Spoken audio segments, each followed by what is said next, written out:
Hi friends, welcome to tasty Tamil foods. இன்றைக்கி நம்ம சேனலில் பார்க்க போகிற ரெசிபி என்னென்னா மட்டன் கோலா உருண்டை. இந்த மட்டன் கோலா உருண்டை வந்து உங்களுக்கு எல்லா விதமான ரைஸுக்கும் கூட வச்சு சாப்பிட சூப்பராக இருக்கும். இப்போ வாங்க இதை எப்படி செய்யலான்றதை பார்க்கலாம். அதுக்கு முன்னாடி நம்ம சேனலில் நீங்கள் இதுவரை சப்ஸ்கிரைப் பண்ணலன்னா சப்ஸ்கிரைப் பண்ணிக்கோங்க. அப்படியே பக்கத்தில் உள்ள பெல் பட்டனையும் கிளிக் பண்ணிக்கோங்க. அப்போ தான் நான் போடுற வீடியோலாம் உடனே உங்களுக்கு தெரிய வரும். இப்போ இந்த மட்டன் கோலா உருண்டைக்கு தேவையான பொருட்கள், நான் வந்து 200 கிராம் போன்லெஸ் மட்டன் எடுத்துருக்கேன். இதுக்கு பதில் நீங்கள் 200 கிராம் கொத்துக்கறி கூட எடுத்துக்கலாம். ஒரு மீடியம் சைஸ் வெங்காயம், அது சின்ன சின்னதாக வெட்டிக்கோங்க.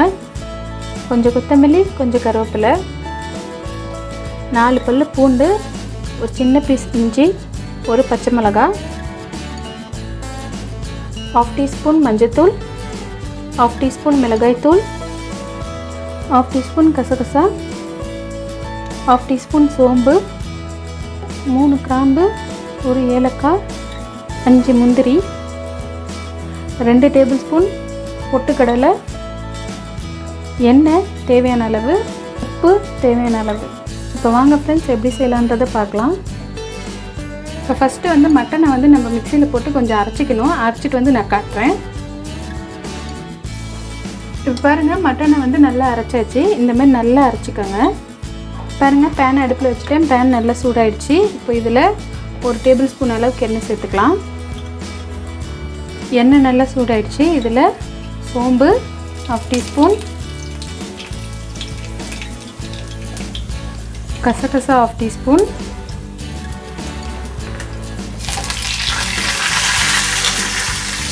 முந்திரி, ஏலக்காய், கிராம்பு,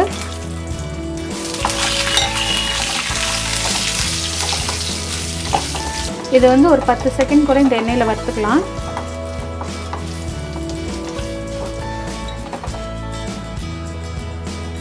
வறுத்தாச்சு. இப்போ இதுலேயே ஒரு பச்சை மிளகாய், பூண்டு, இஞ்சி இதையும் சேர்த்து நல்லா வறுத்துக்கலாம். ஸ்டவ்வை வந்து மீடியம் ஹீட்லேயே வச்சுக்கோங்க, ஃபாஸ்ட்டாக வச்சுக்காதீங்க. இப்போ இதில் 2 டேபிள் ஸ்பூன் பொட்டுக்கடலை, இதையும் போட்டு ஒரு நிமிஷம் போல் வறுத்துக்கலாம்.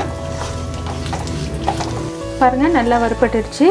இப்போ இதில் நம்ம வெட்டி வச்சுருக்க வெங்காயம் சின்ன சின்னதாக, வெங்காயத்தை சேர்த்து வெங்காயம் வந்து நல்லா கண்ணாடி பதத்துக்கு வரணும். அது வரையே நம்ம வந்து வதக்கிக்கலாம்.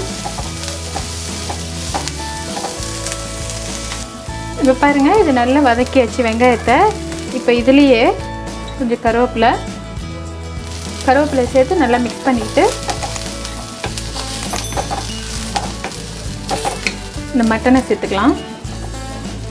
மட்டனை மிக்சியில் அரைக்கும் போது கொஞ்சம் கூட தண்ணி இருக்கக்கூடாது மட்டனில். அந்தளவுக்கு நல்லா ட்ரை பண்ணிவிட்டு மிக்சியில் போட்டு அரைச்சிக்கோங்க. கொத்துக்கறியாக இருந்தால் கூட கொஞ்சம் கூட தண்ணி இருக்கக்கூடாது. நல்லா ட்ரை பண்ணிவிட்டு நம்ம வதக்கிறதுக்கு சேர்த்துக்கணும். ஸோ இதை நல்லா மிக்ஸ் பண்ணுங்கள்.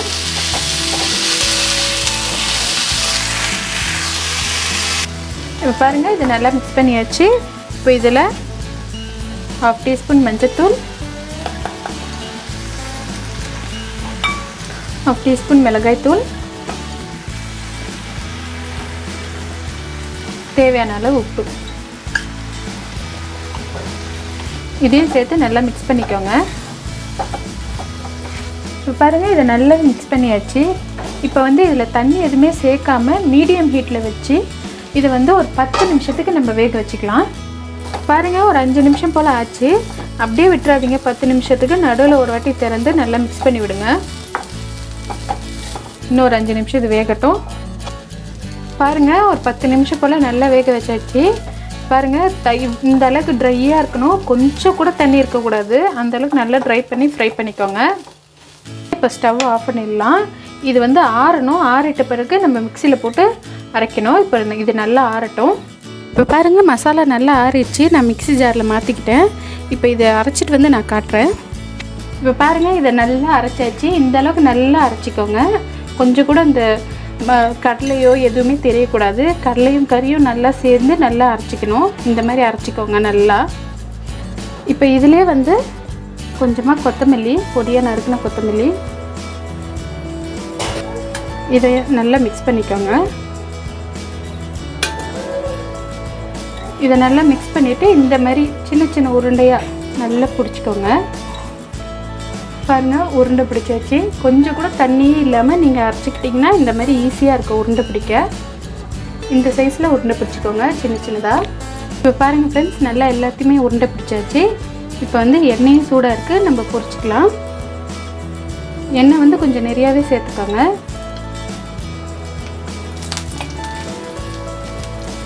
ரொம்ப ஃபுல்லாக சேர்த்துக்க வேண்டாம். உருண்டைங்களை ஒரு 4லேருந்து 5 உருண்டை சேர்த்து பொரிச்சிக்கோங்க. அடுப்பு வந்து மீடியம் ஹீட்டில் வச்சுட்டு நல்லா ப்ரௌன் ஆகிற வரையும் நம்ம ஃப்ரை பண்ணிக்கணும். அடுப்பை வந்து மீடியம் ஹீட்லேயே வச்சுக்கோங்க, ஃபாஸ்ட்டாக வச்சுக்காதீங்க. ஃபாஸ்ட்டாக வச்சிங்கன்னா மேலே சீக்கிரம் கலர் மாறிடும், உள்ளே அப்புறம் வேகாது.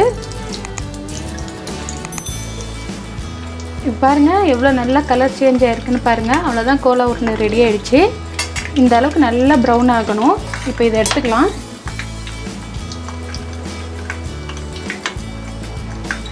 பாருங்கள் ஃப்ரெண்ட்ஸ், சூப்பரான மட்டன் கோலா உருண்டை ரெடி ஆகிடுச்சு.